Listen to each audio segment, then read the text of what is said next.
Well, we start off this morning taking a look at a story that has broken on the East End in Springs. We are talking about reports talking about miners that have been held against their will for a third day at the bottom of a mine shaft here on the East End in Springs. We're joined by NUM regional organizer Victor Ngwane. Victor, good morning to you and welcome to the show. Good morning to you and good morning to your viewers. Right, Gold One Modern East Mine. We've heard about one hostage that has been released. We hear about tensions that has been escalating. And just to understand what is playing out at the mine, we've heard about miners reportedly being held against the wall at the bottom of the mine shaft for a third day. What is the background to this, Victor? Okay. As you would understand, the background is from the initial hostage, which AMCU supporters wanted the close shop agreement to be terminated and that their union can be recognized as a mine. So that happened in October. They then came now, out. And we've from heard. the, hello?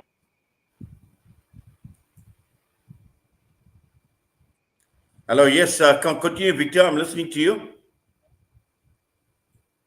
Yeah, I couldn't get your interjection. What were you saying?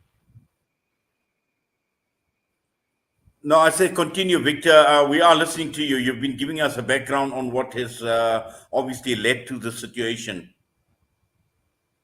Yes. Then obviously there were investigation and disciplinary action taking place as a result of the first hostage.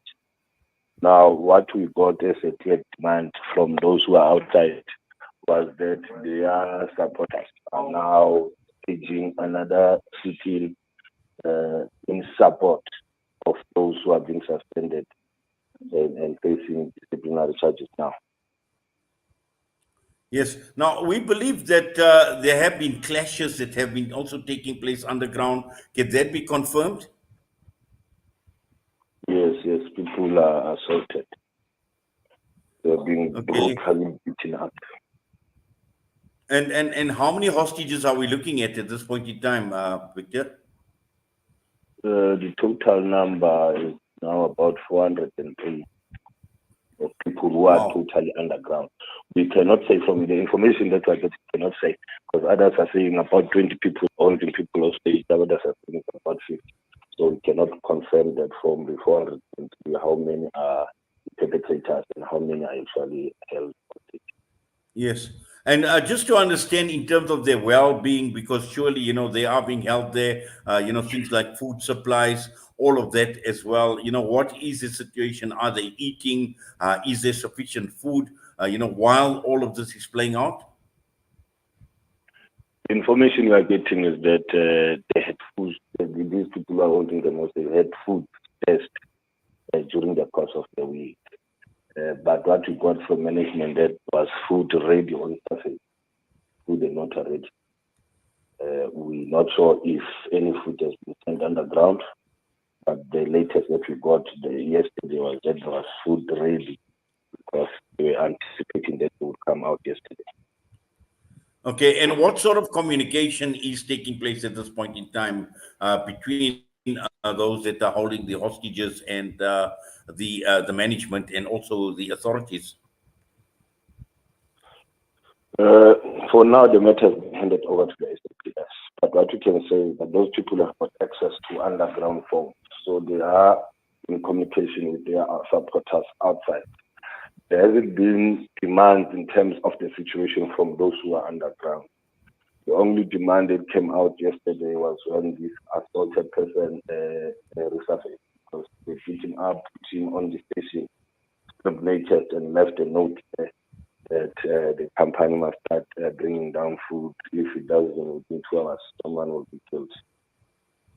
Yes, because we've heard about, one hostage who was released and he was found bruised and battered underground. Can we confirm that? Yes.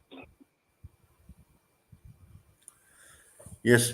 Okay, and just in terms of the way forward, what are some of the issues that the National Union of Mine Workers is looking at, Victor? Remember, the initial issue was an issue of the recognition, which the NEM then terminated the closure agreement so that without legal processes, any other union can apply for recognition at the mine. And if it is then verified, it will be granted of right. From where we are standing, there's little that any MSA trade union can do from this situation because we are representing our members in this ongoing disciplinary hearing. So it's quite a puzzling matter to see what's the real demand now, because we are all asking ourselves the question. Because in terms of the close shop agreement, it was literally 5 days that they had to wait because the close shop is terminating on the 14th. So it wouldn't make sense to stage a sitting or a hostage over the close shop now. Yes, and just as far as the victims, or not, I would say the victims, the families of the hostages who are underground at this point in time, what sort of communication is there? Because I'm sure that families are concerned about their people who are being held hostage underground.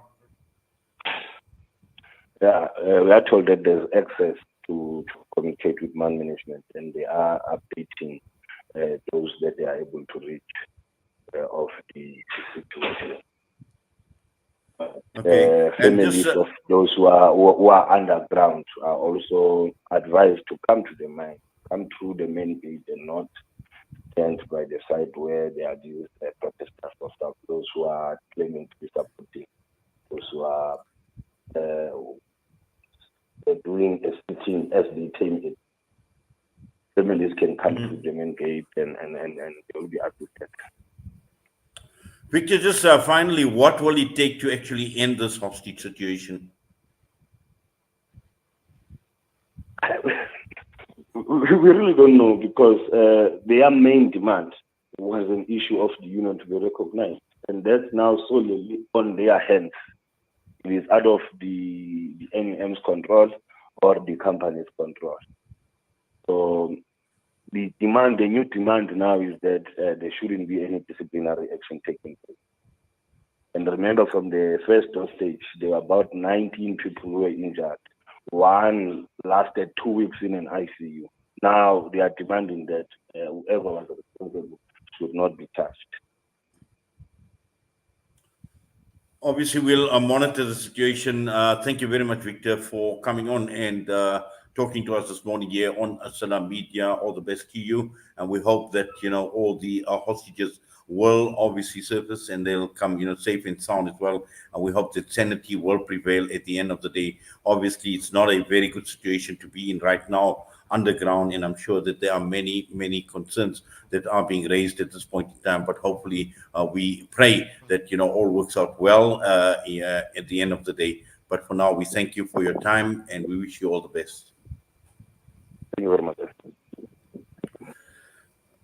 That's the Victor Ngwane with the National Union of Mine Workers, and this whole issue playing out in Springs at this point in time, underground, and all these hostages that are held. There are obviously many concerns at this point in time, and one is that food supplies may have also run low at this point in time. Just how long will this hostage situation last? We'll wait and see, but hopefully we hope that at some point in time the situation will reach a level where it is de-escalated, and these miners who are held hostage underground can surface again and again. It's only not only for their sake but the sake of their families. I'm sure that many are concerned as to what is actually happening, and mine management, we'll try and see if we can't get someone from mine management who can actually talk to us about what mine management is doing about this developing situation.